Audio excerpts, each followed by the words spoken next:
वालों के बात नहीं करूं, सुंदर देखी आंखी को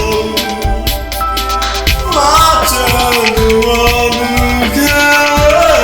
बात नहीं करूं, हम कभी और सोचना कभी कि अकेले बैठी कभी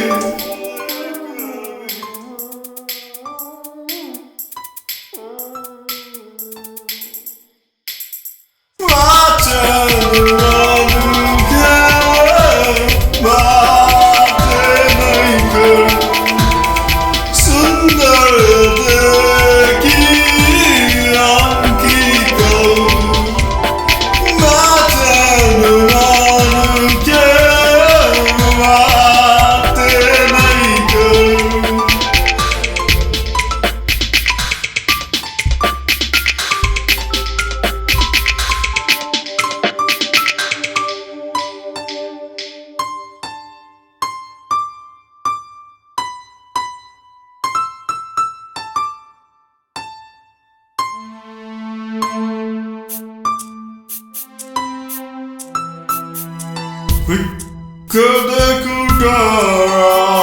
cause our like Mickey crazy Sunday night I'm a breathe to burn get your car nice again